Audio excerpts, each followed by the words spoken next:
इयं ब्रह्म वेदांत विदो वदन्ति परं प्रधानं पुरुषं तथान्ये विश्वोद्यते कारणम् ईश्वरं वा तस्मै नमो विघ्न विनाशनाय। हे गणपति देवता, आप विवेक के देवता हैं, ब्रह्मांड की निर्माता हैं। निर्माताओं में आपके कॉन्शसनेस के आधार पर ही माता ने 36 तत्वों का उनके साथ आपको एक तत्व बनाया है और संसार की रचना में आपकी भागीदारी को महत्वपूर्ण किया है। विवेक आप हैं, आपकी आवश्यकता जगत में आज लगता है कि आप थोड़ा सा रुष्ट हैं। इस जगत में कम से कम भारतवर्ष के लोगों में विवेक का दर्शन आप नहीं देते, विवेक के रूप में आप दिखाई नहीं पड़ते हैं। यहाँ भय भ्रम ऐसा हो गया है जो हमारे तत्व नहीं है, आपका भी तत्व नहीं है। ये भय प्रेत के रूप में आवेशित होता है ऋषियों के अनुसार। वो वो सब हमारे भीतर घुस गया है। हम निर्भयता हमारा मुख्य तत्वों में आता है, 36 तत्वों में आता है। स्वतंत्रता 36 तत्वों में आता है। प्रेम आता है, आपका करुणा आता है, त्याग आता है, सेवा आता है। ये सब बातें जो है गायब होती चली जा रही है और आप की कृपा हो नहीं रही है। और ये सारी क्रिया आपके कृपा के बिना संभव नहीं है। इसलिए प्रार्थना मैं बार बार करता हूँ, सबके पक्ष से करता हूँ कि आप कृपा करें, थोड़ा सा विवेक जागृत करने की कोशिश करें। विवेक युक्त सामाजिक रचना आपने कराया था, वेद की रचना से लेकर सभ्य समाज की रचना आपने कराया था। कई सभ्यताओं में जब अंतर आई तो बड़े बहुत राम का, कृष्ण का अवतार के रूप में लाकर और आपने उससे संकट से मुक्त भी कराया था। आज फिर पुनः लगता है कि आपकी थोड़ा सा ध्यान देने की जरूरत है कि विवेक से थोड़ा सा काम लेने लगेंगे लोग, या विवेक की थोड़ी सी भी अगर प्रकाश आपके लोगों में आ जाएगी तो आप सब लोग अपने आहार विहार को सुधारेंगे और स्वस्थ रहने की कोशिश करेंगे, मानसिक रूप से भी, समाज में और शारीरिक रूप से भी। मैं श्याम बिहारी तिवारी वेद आयुर्वेद के उपासक हूँ। मेरे जिम में मैं जब आयुर्वेद की सेवा करता हूँ तो मुझे लगता है कि मेरी कुछ जिम्मेवारी है कि आयुर्वेद और वेद की तरफ से जो निर्देश मानव समाज को मिली हुई है उस निर्देश को थोड़ा सा बताएं, थोड़ा सा लोगों के बीच में ले आएं। उसी के मकसद से आयुर्वेद और वेद के निर्देश का पालन आप करें। उसका संदेश आयुर्वेद के संदेश को आप तक पहुंचाने के लिए ही इस कार्यक्रम को लेकर मैं प्रस्तुत होता हूं। इस कड़ी में, बातचीत की कड़ी में, अभी हम लोग वायु, पित्त और कफ प्रधान लोगों की क्या स्वभाव होती है, इस पर हम लोग चर्चा करते रहे हैं। एक बात हमेशा ध्यान रखना चाहिए कि सारे तत्वों के मेल से, बार बार मैं कहता हूं कि सारे तत्वों के मेल से हम बनते हैं, लेकिन जब किसी की प्रधानता होती है तब प्रधानता ही में थोड़ा सा विशिष्टता रहती है। अन्यथा सारे तत्व मिलजुल कर ही काम करते हैं, सब अनुशासित, सब व्यवस्थित ढंग से काम करते हैं। आज मैं कामुकता या प्यार, इस लव या प्यार से सम्मान से कैसे सृष्टि की रचना हुई, मैथुनी चक्र से कैसे सृष्टि की रचना हुई, और हमारे मैथुनी चक्र के क्रम में हमारी ये जो प्रधान, वायु प्रधान में कामुकता, पित्त प्रधान में कामुकता और कफ प्रधान में कामुकता का क्या अर्थ रहा है, इस पर आज मैं चर्चा करूंगा। वेद के अनुसार 3 शक्तियां, एक बनाने वाली, एक बनाने में सहयोग करने के लिए प्राकृतिक पदार्थों को, चाहे वह सूक्ष्म तन मन इत्यादि को बनाना हो या स्थूल तन को बनाना हो, प्राकृतिक पदार्थों को सभी तत्वों को योग्य बनाने के लिए हमारे बनाने वाले को यानी वायु तत्व को दिया जाता है। वायु तत्व चूंकि प्रधान तत्व हैं, इसलिए इसमें इनकी कुछ मामलों में जो जनरल जीवन में जो हम आरोपित जीवन जो जी रहे हैं, इसमें इनकी भूमिका जो है वो कुछ बेतरतीब रहती है, लेकिन इन्हीं के माध्यम से सारी सृष्टि की रचना का व्यवस्था होता है। माने अग्नि यानी पित्त हमारे जीव जगत में हमको निर्माण करने में ट्रांसफॉर्मेशन यानी जो प्रकृति पदार्थों को ट्रांसफॉर्म करके और हमको बनाने के लिए इनको मुहैया कराते हैं, और इन दोनों के द्वारा जो बनते हैं हम तप हो जाते हैं। सृष्टि की आदि से आज तक अभी तक प्रत्येक चीज जो बनती है, ये 3 शक्तियां काम करती हैं। बनाने वाला, बनाने के लिए व्यवस्था मटेरियल व्यवस्था करने वाला, और जो दोनों के द्वारा बना सो, लेकिन सब जीवंत हैं, सब एक तत्व है।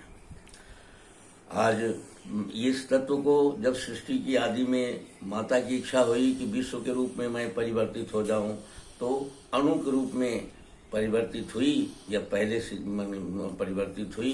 प्रत्येक अणु में विश्व के समझदारी का ज्ञान दिया।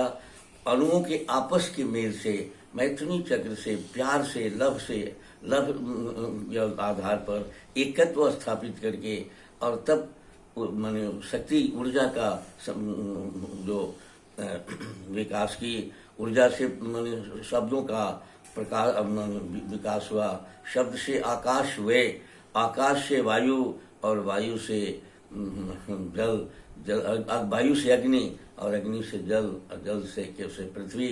लेकिन इन सब होने में सारे तत्वों के साथ जुड़ के ही बनते हैं, और पृथ्वी में सारे तत्व समाहित होते हैं। और जहाँ से शुरू होता है वहाँ अणुओं के मेल से, अणुओं के आपस में लव से, प्यार से, अपने मैथुनी चक्र से ही ये सृष्टि की रचना होती है। यहाँ तक ले कि हम जो बातचीत करते हैं, इसमें भी परापश्यति मध्यमा वैखरी का एक स्टेज होता है, और वहाँ उसमें ये मैथुनी चक्र का अनुभव देखा गया है। इन बातों की चर्चा विस्तार के रूप में विस्तार से वेद इत्यादि में की गई है। जनरल जीवन में पुरुषार्थ में धर्म अर्थ काम मोक्ष में काम को एक पुरुषार्थ के रूप में लिया गया है, लेकिन पुरुषार्थ भी जब धर्म के साथ पुरुषार्थ की बात की गई है, धर्म का अर्थ धारण करने वाले गुण, और धारण करने वाले गुण के बाद ये जो सामाजिक व्यवस्था में हम लोगों ने जो आरोपित जीवन जिया है, तो अपने को सामाजिक मान्यताओं के साथ जीवन जीने के लिए अर्थोपार्जन इत्यादि सब नियमानुसार करने की जो क्षमता की बात, अर्थ की बात कही गई। और धर्म काम तब काम आया सृष्टि की विस्तार में, हम प्यार की विस्तार में चले, और आगे तब शांतिपूर्वक मोक्ष को शांति के रूप में माना गया। हमारे शरीर में जो मैथुनी चक्र का जो कामुकता की जो बात है, वो हमारे शरीर में वायु जो है, बनाने वाले जो वायु हैं, यद्यपि कि सेल करने में कोशिकाओं से लेकर पूरे बॉडी का कई स्तर पर बटे हुए हैं, तो वो उनकी सेक्सुअलिटी, उनका जो प्यार करने की जो उनमें जो प्यार का जो भाव है, वो एक समान नहीं है, वो एक समान हो भी नहीं सकता। इसलिए कि उनको हर जगह, हर व्यवस्था में शामिल होना है, हर जगह प्राण तत्व के रूप में शामिल होना है, कंसस रूप में शामिल होना है। इसलिए वो उनका कार्य वायु प्रधान जितने लोग होते हैं जनरल जीवन में, वे लोग, उन लोगों का सेक्स, उन लोगों का काम, उन लोगों का जो प्यार का जो क्रिया है, वो थोड़ा बेतरतीब होता है, एक समान नहीं होता है। काम माने सारे जगत के काम तो बहुत होते हैं उनमें, लेकिन वो मिलन में कमजोर हो जाते हैं, या लगातार अपने को बीमारी बहुत ज़्यादा होने के चलते लगातार अपने को उसमें लगाए नहीं रखते हैं। इसलिए माना जाता है कि वायु प्रधान लोगों का जो कामुकता है वो कम है। चिकित्सा जगत में माने आधुनिक जगत में काम को ही जीवन कहा गया है, सेक्स लाइफ कहा गया है। तो वायु प्रधान लोग जितने होते हैं वे लोग चूँकि बुद्धिजीवी होते हैं, इसलिए उनकी थोड़ी सी बीमारियां ज़्यादा होती है, इसलिए उनका काम का बंटवारा भी कई क्षेत्रों में होता है, इसलिए वो उनके कुछ कमी होती है, वो लगातार कामी नहीं रह पाते हैं। पित्त जिसको अग्नि कहते हैं, उनको ट्रांसफॉर्मिंग पावर में रहना है, ट्रांसफॉर्म करनी है। तो ये सामान्य जीवन में पित्त वाले लोग सामान्य जीवन के लोग होते हैं, और इनमें अग्नेय है और इनमें काम की मात्रा अधिक होती है। काम ये काम को स्थायी रूप से एक अंजाम भी देते हैं, और सृष्टि की रचना में इनकी भूमिका जो है हर क्षेत्र में, हर पॉइंट पर, पेड़ पौधों से लेकर जीव जंतु तक की जो इनकी जो सब मिलन की जो शैली है वो ज़्यादा ताकतवर है, ज़्यादा स्थिर है। इसीलिए सृष्टि की रचना में इनके जिम्मेवारी भी ज़्यादा है, इनको मैथुनी चक्र की स्थिति भी इनकी में रहना भी इनको ज़्यादा है, प्रकृति की ओर से जिम्मेवार भी इनको ज़्यादा बनाया गया है। कफ प्रधान लोगों में काम की प्रवृत्ति रहती है, और लेकिन वो लोलुप होकर आगे नहीं बढ़ते हैं, लेकिन लगातार कामी रहते हैं।